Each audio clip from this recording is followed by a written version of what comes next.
karena lamun orang muriang sakit gitu.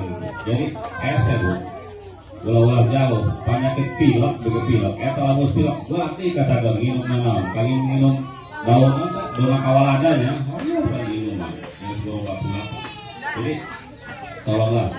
Jadi saya mohon kayak ibu-ibu lah khususnya ya, karena anak dan ibu ya, bapak kan gitu. Jadi ibu paling utama kan gitu. Nah, keduanya nyata tentang ibu hamil ya.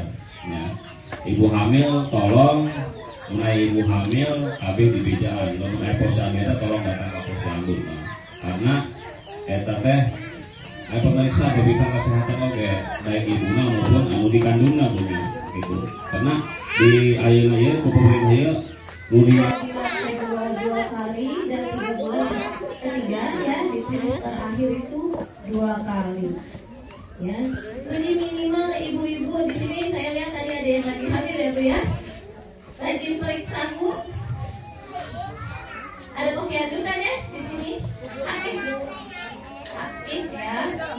Alhamdulillah ya. Jadi harus diperhatikan ya.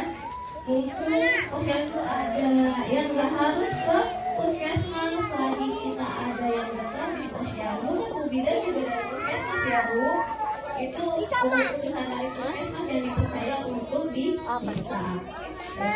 Jadi manfaatkan dengan sebaik-baiknya ketika ada posyandu. Di situ kan ada pemeriksaan ibu hamil ya, kemudian KB, terus imunisasi ya. Tapi bidannya nggak stay ya Bu ya di sini ya. Di luar biasanya. Jadi tolong manfaatkan jika ada posyandu. Bangsa. Kenapa sih kita harus memperhatikan kesehatan ibu dan anak? Ada yang tahu?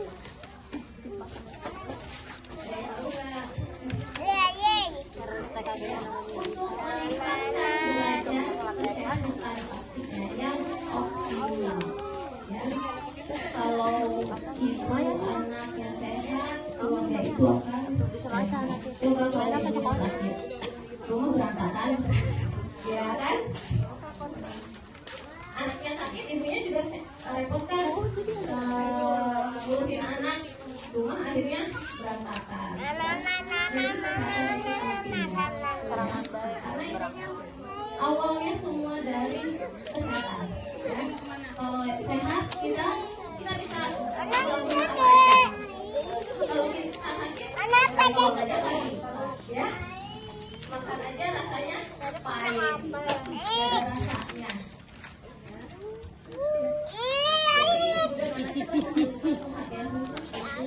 Kesehatan. Kenapa anak-anak yang kita itu yang ya kalau sekarang kan gizinya juga ya. Kalau sekarang bukan namanya bunga lagi ya, namanya minggu. Jadi itu ada lauknya, proteinnya, ya. Terus ada karbohidratnya. Ini mah pedasnya tuh, iya pedas yang suka. Tapi isi minggu nanti akan dijelaskan oleh dokter untuk isi minggu. Kemudian selain gizi juga ibu hamil juga sama. Sekarang kan ada prenatal yoga ya, ibu hamil. Ada nggak bukan di sini senam ibu hamil kelasnya nggak ada ya. Nah ada senam khusus untuk ibu hamil ya, jadi untuk tentang aktivitasnya itu terjaga ya, fisiknya tetap terjaga. Kemudian ibu hamil juga nggak boleh stres ya, itu yang penting ya.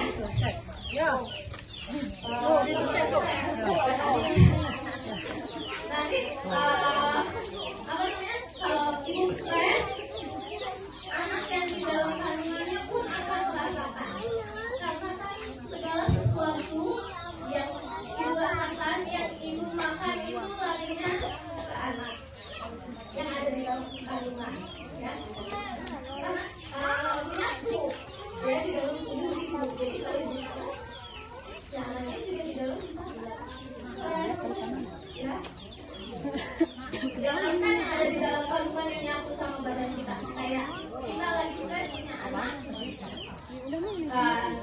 Bu, anak juga ikut murid-muridan kan? Sama. Ya apalagi saat janin itu di dalam kandungan. Ya, itu mempengaruhi. Kemudian yang lagi hamil jauh asap rokok, ya asap-asap sampah itu, ya jadi kalau ibu yang suaminya rokok, ya lagi hamil, jangan lagi hamil kita yang sehat aja itu harus menghindari asap rokok. Karena apa? Yang paling kena dampaknya itu yang pasti malahan bukan yang rokok aktifnya, tapi kita yang itu yang lebih bahaya dibandingkan yang rokok. Tapi bukan berarti juga ya udah mendingan saya rokok aja, bukan ya.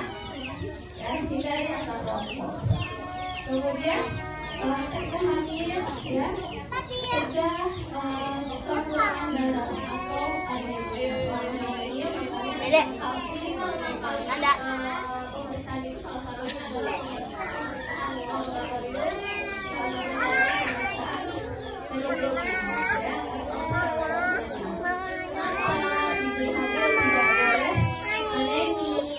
Ya, karena dalam kandungannya ada darah yang dalam tubuh ibu itu akan dibagi dua. Janinnya kalau ibunya Balik sekali Bu ya. Ada. sesuatunya itu akan berdua, ya. Termasuk aliran darah itu akan mengalir di janinnya, ya. Jadi Bukan nggak Dedek? ibu itu makanya minimal 9 bulan setelah hamil itu Bisa untuk divaksin ya. Minum nggak nih obat FE-nya penambah darahnya? Dikasih kan sama bu bidannya? Ya, sehari satu ya. Minimal 90 tablet selama hamil. Ya, 90 tablet sebenarnya cuma 3 bulan ya, tapi lebih bagus lagi tiap hari minum penambah darah. Bu, gak enak, bau, mual, banyak ibu ada gitu ya.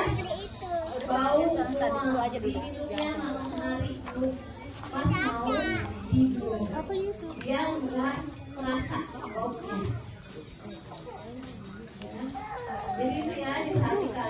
Terus kenapa nggak boleh darahnya rendah juga ya, airnya rendah?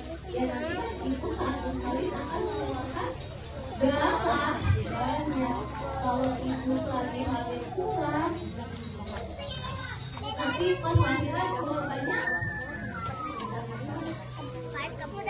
Resikonya lebih tinggi, ya sampai kematian, bisa terjadi sampai kematian.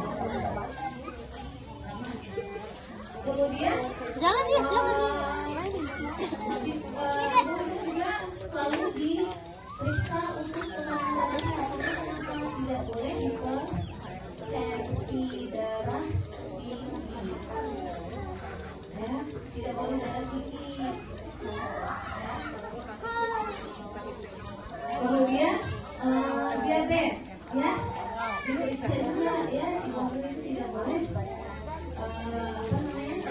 hindari, apalagi yang punya resiko turunan diabetes, hindari coba. Kenapa ibu hamil nggak boleh diabetes? Karena nanti dia bisa ya jadi baby-nya hasilnya nanti, ya. Kemudian selain kesehatan ibu saat hamil, pas bayi lahir kita harus memperhatikan kesehatan anaknya.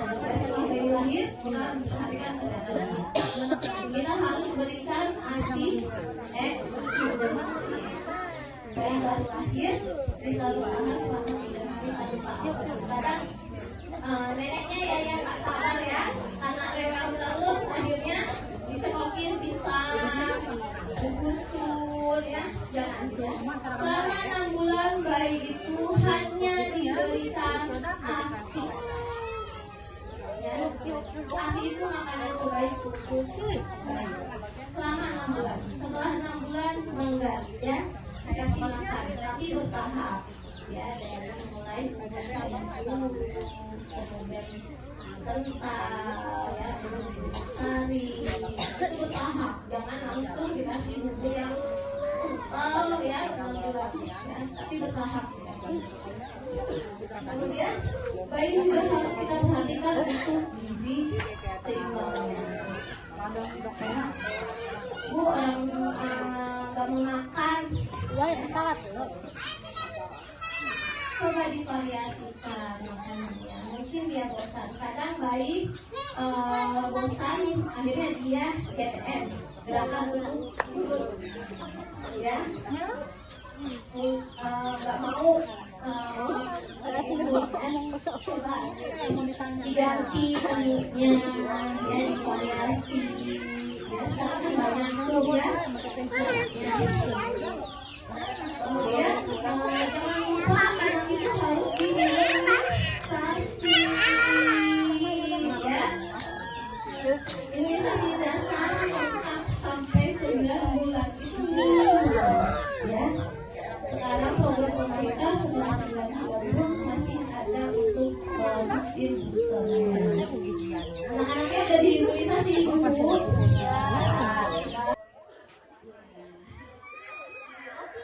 Sebagai pengganti makanan pokok. Jadi kalau bosan makan nasi bisa diganti dengan makanan pokok lainnya yang merupakan sumber dari karbohidrat. Selain dari makanan pokok yang ada pada piring, ada apa lagi? Sayur. Oke, sebelum ke sayur nih, lauknya ya. Ikan, tempe. Ada yang namanya protein hewani dan juga ada yang namanya protein nabati. Protein hewani sumbernya apa? Ikan, telur, ya, yang sangat mudah dijumpai. Kemudian ayam. Kalau memang ngomongin daging itu susah dan mahal, ya, kita bisa konsumsi ayam, bisa konsumsi ikan, ya, kemudian juga telur. Kalau memang kalau di sini sih saya lihat banyak ya yang memiliki apa namanya, ayam, ya. Kalau ayam petelur berarti telurnya bisa dikonsumsi oleh keluarga sendiri. Ayam kamu apalagi lebih sehat ya Bu ya. Iya. Lebih mahal juga kalau dijual. Tapi jangan sampai udah punya ayam kemudian bertelur juga ayamnya kebanyakan dijual, sedangkan di rumah tidak disisahkan ya. Yang utama itu di rumah ya, disediakan dulu di rumah baru dijual. Iya tadi tuh hari-hari makan ikan asin. Oh, ayamnya dijual, terus belinya adalah ikan asin. Kemudian tadi tempe, tiap hari tempe lagi, tempe lagi. Padahal protein nabati bisa diganti juga selain tempe, tahu. Bisa disambung. Jadi salah satu konsep dari gizi seimbang itu harus makan makanan yang beragam. Ya, hanya satu jenis makanan yang diulang lagi kalau masak dalam satu hari untuk 3 kali makan ya. Pagi ketemunya ini, kemudian bisa pagi masak soto, kemudian siang makan soto, pada sore juga makan soto. Bosan. Jadi seenggaknya ganti 2 hari.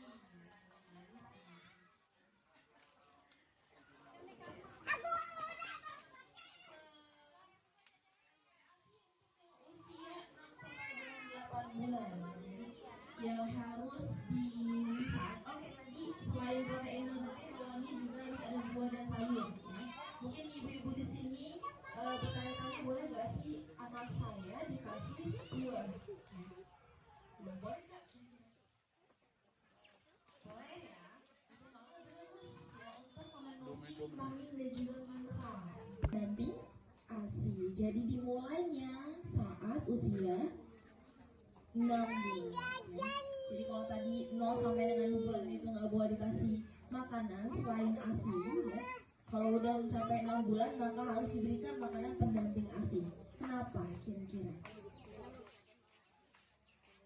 Kalau dikasih ASI lagi makanannya ASI saja setelah 6 bulan, apakah cukup untuk bayinya?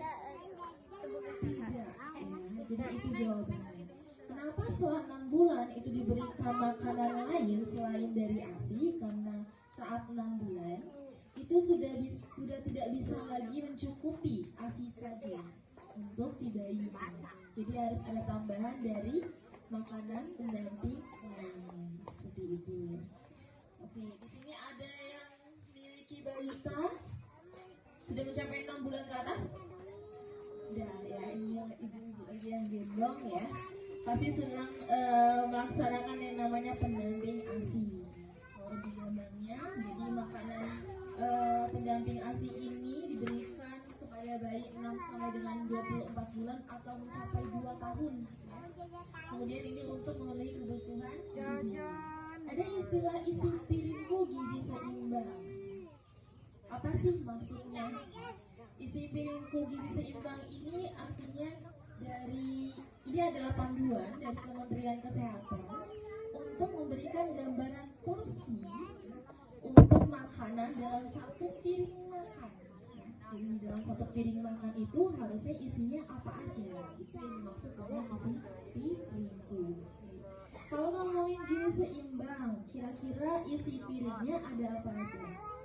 Makanan pokok, ya. Kalau makanan pokok apa sih ibu-ibu? Nasi. Selain nasi, dari makanan pokok dulu nih. Selain nasi, singkong ya. Dilihat di sini kan juga ada yang nanam singkong, ya. Itu bisa dijadikan sebagai makanan pokok kalau memang bosan dari nasi. Kemudian kentang 9 bulan sampai dengan 11 bulan. Tekstur makanan pendamping ASI yang diberikan bagaimana teksturnya? Ada yang jawab? Sebutkan nama. Nama saya Siti Jalja. Kalau nggak salah teksturnya lunak ya Bu ya? Oke, lunak. Bentuknya seperti apa? Bentuknya seperti bubur enggak, seperti nasi enggak, jadi sedang tengah-tengah. Istilahnya nasi tim. Ya. Kemudian lauknya diapain Bu? Lauknya dicincang, sayurnya dicincang. Ya, betul sekali. Jadi untuk teksturnya itu adalah lunak.